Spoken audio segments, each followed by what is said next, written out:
ഇനി നമ്മൾ പഠിക്കാൻ പോകുന്ന അടുത്ത ഡാറ്റ കളക്ഷനാണ് ടപ്പിൾ. ടപ്പിൾ ഡാറ്റ കളക്ഷനെ പറ്റിയാണ് നമ്മൾ പഠിക്കാൻ പോകുന്നത്.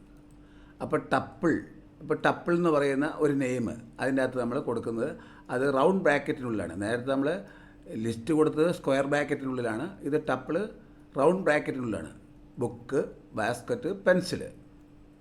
പ്രിൻ്റ് ടപ്പിൾ എന്ന് പറഞ്ഞു കഴിഞ്ഞാൽ അവിടെ നമുക്ക് റൺ ചെയ്ത് നോക്കാം. പ്രിൻ്റ് ടപ്പിൾ എന്ന് പറയുമ്പോൾ book, basket, pencil, book, basket, pencil print ചെയ്തു ടപ്പിൾ. ഇനി പ്രിൻ്റ് ടപ്പിൾ ഇൻഡെക്സ് 1. ഇൻഡെക്സ് 1 ഇത് 0th ഇൻഡെക്സ്, ഇത് ഫസ്റ്റ് ഇൻഡെക്സ്, ഇത് സെക്കൻഡ് ഇൻഡെക്സ്. അപ്പോൾ പ്രിൻ്റ് ടപ്പിൾ 1 എന്ന് പറയുമ്പോൾ ബാസ്ക്കറ്റ് പ്രിൻ്റ് ചെയ്തു. ഇവിടെ ബാസ്ക്കറ്റ് പ്രിൻ്റ് ചെയ്തു. ഇനി ടപ്പിൾ, ഇത് ടപ്പിൾ 1. 1 2 3 4 ആണ് ടപ്പിൾ 1. അങ്ങനെ tuple 3 = tuple 1 plus tuple 1. Tuple plus tuple 1. അപ്പോൾ ആദ്യത്തെ ടപ്പിളും രണ്ടാമത്തെ ടപ്പിളും കൂടെ ആഡ് ചെയ്യുന്നതാണ് ടപ്പിൾ 3. പ്രിൻ്റ് ടപ്പിൾ 3 കണ്ടോ? Print tuple 3. Print tuple 3 book, basket, pencil 1 2 3 4. ആദ്യത്തെ ടപ്പിളും രണ്ടാമത്തെ ടപ്പിളും കൂടി ആഡ് ചെയ്തു. Tuple does not change, remove, add object in list. ലിസ്റ്റിലെ പോലെ നമുക്ക് റിമൂവ് ചെയ്യാനോ ആഡ് ചെയ്യാനോ ചേഞ്ച് ചെയ്യാനോ പറ്റത്തില്ല ടപ്പിളിലെ എലമെൻറ്റ്സ്. അതാണ് ഒരു ഇമ്പോർട്ടൻ്റ് ആയിട്ടുള്ളൊരു കാര്യം. അപ്പോൾ നമ്മൾ ടപ്പിള് റൗണ്ട് ബ്രാക്കറ്റിനുള്ളിലാണ് എഴുതുന്നത്. അതുപോലെ ടപ്പിൾ തമ്മിൽ ആഡ് ചെയ്തപ്പോൾ ആ രണ്ട് ടപ്പിളിൻ്റെ എലമെൻറ്റ്സ് ഒന്നിച്ച് വന്നു. ഇനി ഈ ടപ്പിളിലെ എലമെൻറ്റ് നിരത്തി എഴുതണമെങ്കിൽ നമുക്ക് നേരത്തെ എഴുതിയ പോലെ തന്നെ ടപ്പിൾ എന്ന് പറഞ്ഞാൽ ബുക്ക്, ബാസ്ക്കറ്റ്, പെൻസിലാണ്. For x in tuple print x. അപ്പോൾ ഓരോന്നോരോന്ന് പ്രിൻ്റ് ചെയ്തു. കണ്ടോ? പ്രിൻ്റ് എക്സ് എന്ന് പറഞ്ഞു കഴിഞ്ഞപ്പോൾ നമുക്കിവിടെ പ്രിൻ്റ് ചെയ്ത് വന്നു. Book, basket, pencil.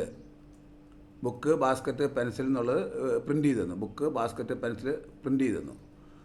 Print length in tuple. ടപ്പിളിൻ്റെ ലെങ്ത് ഇതാണ്. ആദ്യത്തെയാണ് ടപ്പിൾ. ടപ്പിളിൻ്റെ ലെങ്ത് എത്രയാണ്? 3. ടപ്പിളിൻ്റെ ലെങ്ത് 3 ആണ്. ദെൻ നമ്മൾ ടപ്പിൾ 4 എന്ന് പറയുന്നത് ബുക്ക്, ബാസ്ക്കറ്റ്, പെൻസിലാണ്. Tuple 4. Print tuple 4. Print tuple 4 എന്ന് പറയുമ്പോൾ നമുക്ക് കിട്ടിയത് ബുക്ക്, ബാസ്ക്കറ്റ്, പെൻസിൽ. അത് കിട്ടി. ഇത് നമ്മൾ ഈ ടപ്പിൾ 4 ഡിലീറ്റ് ചെയ്തെന്ന് വിചാരിക്കുക. ഡിലീറ്റ്, ഇത് ഇപ്പം ടപ്പിൾ 4 ഡിലീറ്റ് ചെയ്ത് കഴിഞ്ഞു. ഡിലീറ്റ് ചെയ്ത് കഴിഞ്ഞാൽ നമുക്ക് പ്രിൻ്റ് ടപ്പിൾ 4 എന്ന് പറഞ്ഞാൽ നമുക്ക് എറർ മെസ്സേജ് കിട്ടും. കണ്ടോ? ഒരു എറർ മെസ്സേജ് കിട്ടി. ടപ്പിൾ 4 ഈസ് നോട്ട് ഡിഫൈൻഡ് എന്നാണ് പറഞ്ഞിരിക്കുന്നത്. Tuple 4 is not defined. അപ്പോൾ നമ്മളിതിവിടെ ഡിസേബിൾ ചെയ്ത് വെക്കുക. ഹാഷ് ചിഹ്നം വിട്ട് കഴിഞ്ഞാൽ ആ ലൈൻ ഡിസേബിൾഡായി. ഇനി നമുക്ക് ഇത് കഴിഞ്ഞാൽ ടപ്പിൾ 4 എന്ന് പറയുന്നത് ബുക്ക്, ബാസ്ക്കറ്റ്, പെൻസിൽ ഇതാണ്. ഇനി നമ്മളിവിടെ print tuple 3 for x in ടപ്പിളാണ്. ടപ്പിളിലെ ബുക്ക്, ബാസ്ക്കറ്റ്, പെൻസിൽ. ഇത് ടപ്പിൾ 3 കൊടുത്തു കഴിഞ്ഞാൽ നമുക്ക് എന്ത് ചെയ്യും?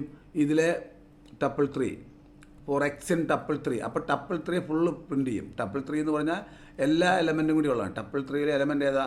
ഇതാണ് കംപ്ലീറ്റ് ടപ്പിൾ 3യിലെ എലമെൻറ്റ്. അത് പ്രിൻ്റ് ചെയ്ത് അത് 1 by 1 ആയിട്ട് പ്രിൻ്റ് ചെയ്യും. കണ്ടോ? Tuple 3 book, basket, pencil 1 2 3 4. 1 2 3 4. ഈ 3 എന്താണ്? അത് പ്രിൻ്റ് ലെങ്ത് ഓഫ് ടപ്പിൾ 3. ഇനി ലെങ്ത് ഓഫ് ടപ്പിൾ 3 വന്നാലോ അത് നമുക്ക് നോക്കാം. ലെങ്ത് ഓഫ് ടപ്പിൾ 3 കണ്ടോ? 7. Length of tuple 3 7. ഇതാണ് ടപ്പിള്. അത് ഒരു ചേഞ്ച് ചെയ്യാൻ പറ്റില്ല, റിമൂവ് ചെയ്യാൻ പറ്റില്ല, ആഡ് ചെയ്യാൻ പറ്റില്ല. പക്ഷേ ഡിലീറ്റ് ചെയ്യാം. ഡിലീറ്റ് ചെയ്ത് കഴിഞ്ഞാൽ നമുക്ക് അത് പിന്നെ ആ മെസ്സേജ് വരും, എറർ മെസ്സേജ് വരും.